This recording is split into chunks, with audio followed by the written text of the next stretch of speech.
الحمدللہ رب العالمین والصلاة والسلام علی سید المرسلین اما بعد فاعوذ باللہ من الشیطان الرجیم بسم اللہ الرحمن الرحیم۔ الحمدللہ آج 5واں روزہ اپنے اختتام کی جانب ہے اور ہمارا اصلاح معاشرہ کا یہ سلسلہ نمبر 5 جس کا آج موضوع ہے بچے کا عقیقہ اور ختنہ، جس کا ہم نے ذکر کیا تھا کل کے درس میں۔ آج کا موضوع ہے بچے کی حضانت یعنی رضاعت کا معاملہ۔ اس اعتبار سے بھی ہمارے معاشرے میں کچھ خرابیاں رائج ہیں۔ اول تو بہت سے لوگ ہمارے ملک میں یعنی تقریباً 90% مائیں تقریباً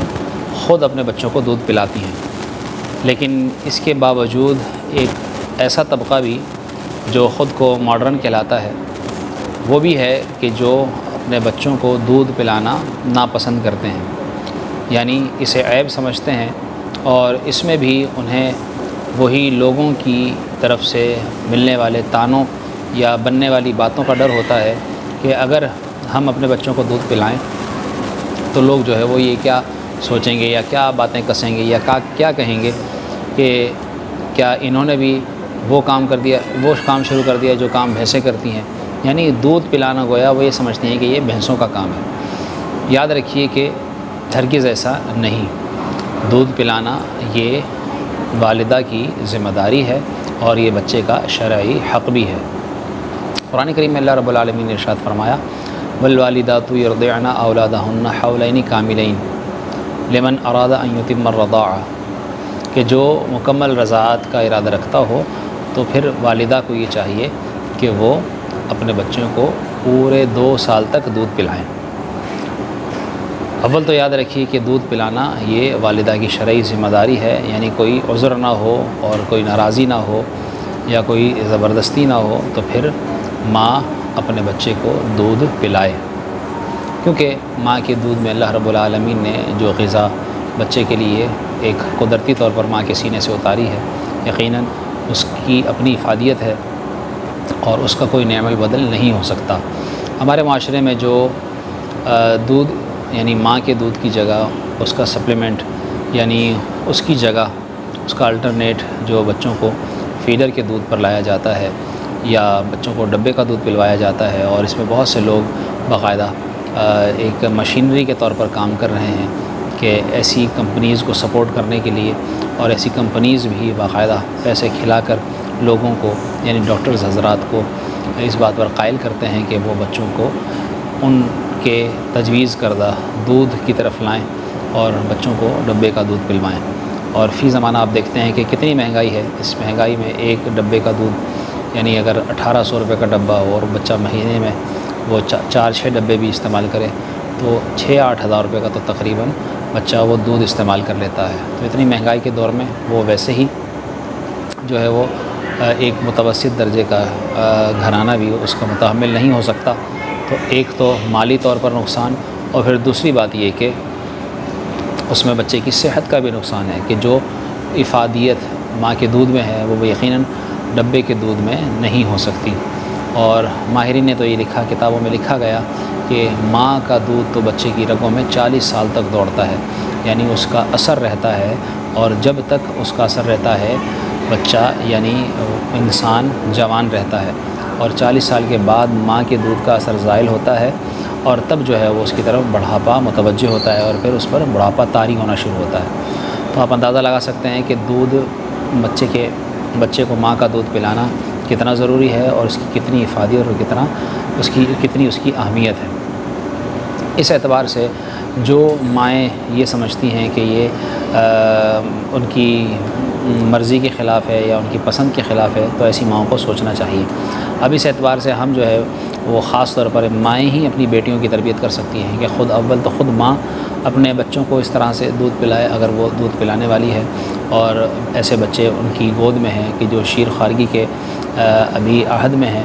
اور اس وقت اس عمر میں ہیں کہ ان کو دودھ پلایا جائے، اور اللہ رب العالمین نے انہیں یہ صلاحیت بھی دی ہو تو ضرور وہ اس صلاحیت کا استعمال کریں۔ جبکہ اگر اس عہد سے وہ خواتین نکل چکیں تو وہ اپنے بچوں کی یہ تربیت کریں، یعنی اپنے بیٹوں کو یعنی باپ کے ذریعے، اور بیٹیوں کو خود ماں یہ سمجھائے کہ بچے کو ماں کا دودھ پلایا جانا ضروری ہے۔ کل کو جب باپ یعنی اس کا بیٹا باپ بنے تو وہ اپنی بیوی کو اس بات کا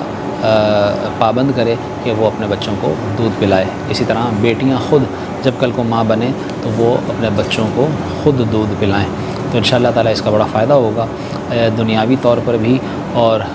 صحت کے اعتبار سے بھی، مالی اعتبار سے بھی، اور پھر اللہ رب العالمین کے ہاں بھی ممکن ہے کہ اس کی پکڑ نہ ہو، کہ اللہ تعالیٰ کا حکم ہے والوالدات یرضعن اولادہن، کہ والدائیں اپنی اولاد کو دودھ پلائیں۔ اس اعتبار سے اس چیز کو لازمی مد نظر رکھا جائے۔ ہمارے معاشرے میں بہت سی خواتین جو یہ کہتی ہیں، جس طرح جو شوبز انڈسٹری سے وابستہ خواتین ہوتی ہیں، یا جو اداکارائیں، یا جو گلوکارائیں، یا ماڈلنگ کرنے والیاں، یا اسی طریقے سے جو کسی کھیل سے تعلق رکھنے والیاں، یا ویسے ہی بہت زیادہ اپنی ظاہری بناوٹ اور تصنع پر جو مبتلا رہنے والیاں ہوں، تو وہ اس اعتبار سے خاص طور پر وہ یہ کہتی سنائی دیتی ہیں کہ جو ہے وہ ہمارا جسم خراب ہوگا یا ہمارا فگر خراب ہوگا، اور اس طرح کی خواتین جو ہے وہ دودھ پلانے سے کتراتی ہیں۔ یاد رکھیے کہ اس میں اللہ رب العالمین نے جو حکمتیں رکھی ہیں وہ ہم اور آپ نہیں جان سکتے۔ اللہ تعالیٰ کے حکم پر عمل کرنا بھی، اور پھر اپنے بچوں کی غذا، ان کی غذائیت کا بھی خیال رکھنا، یہ یقیناً والدہ کی اور والد کی ذمہ داری ہے۔ ان باتوں کو مد نظر رکھتے ہوئے جو خرابیاں ہمیں معاشرے میں دکھائی دیتی ہیں، جو خرابیاں ہم دیکھتے ہیں، ہمیں چاہیے کہ ہم ان خرابیوں کا تدارک کریں، ان سے خود بھی بچیں، اور آنے والے معاشرے کو اس طرف لائیں، کیونکہ ہم دیکھتے ہیں کہ اس وقت بھی ایک مغربی معاشرے میں جو لوگ بہت زیادہ سائنس کو فالو کرتے ہیں، لیکن وہ بھی اس بات کے قائل ہیں کہ بچے کو ماں کا دودھ پلایا جائے۔ تو جب تک ناممکن نہ ہو جائے اس وقت تک حتی الامکان بچے کو ماں کا دودھ پلانے کی طرف لایا جائے۔ اور یہاں پر ایک مسئلہ اور ذہن میں رکھیے، شرعی طور پر اگر 2 سال کی عمر کے اندر کوئی عورت کسی دوسرے بچے کو اگر دودھ پلائے تو پھر وہ اس کا رضاعی بیٹا بن جاتا ہے، اور یہ دودھ پلانے والی اس کی رضاعی ماں بن جاتی ہے۔ اسی طرح جو اس کا شوہر ہوگا دودھ پلانے والی کا، وہ اس بچے کا جس کو دودھ پلایا گیا اس کا رضاعی باپ بن جائے گا، اور پھر ان کے یعنی اس مرد اور عورت کے جو دیگر اولاد ہیں، جو اس کے بیٹے بیٹیاں ہیں، وہ اس دودھ پینے والے بچے کے رضاعی بہن بھائی کہلائیں گے، اور ان کا ہمیشہ کے لیے آپس میں نکاح حرام ہو جائے گا۔ یعنی جس طرح نسب سے حرمت ثابت ہوتی ہے، اسی طرح رضاعت سے یعنی دودھ پلانے سے بھی حرمت ثابت ہو جاتی ہے۔ تو اس بات کا بھی خیال رکھا جائے۔ بہت سے گھروں میں ایسا بھی ہوتا ہے کہ ایک ہی گھر میں خواتین ہوں اور ان کے بچے ہوں، آپس میں ایک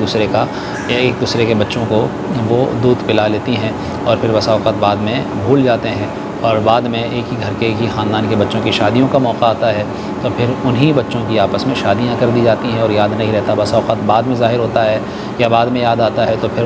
ان رضاعی بہن بھائیوں کی شادی ہو جانے کے بعد ان میں جدائی کروائی جاتی ہے۔ تو یاد رکھیے، اس چیز کو بھی ضرور مد نظر رکھیے، اس کو ضرور خیال میں رکھیے، اور اس اعتبار سے بھی ضرور محتاط رہیے تاکہ ہم کسی بھی غلطی کے مرتکب نہ ہوں۔ اللہ رب العالمین ہم سب کو یہ باتیں جو ہماری معاشرے کی اصلاح کی نیت سے کی گئیں، انہیں مد نظر رکھنے، انہیں یاد رکھنے، ان پر عمل کرنے اور انہیں دوسروں تک پہنچانے کی توفیق عطا فرمائے۔ السلام علیکم ورحمۃ اللہ۔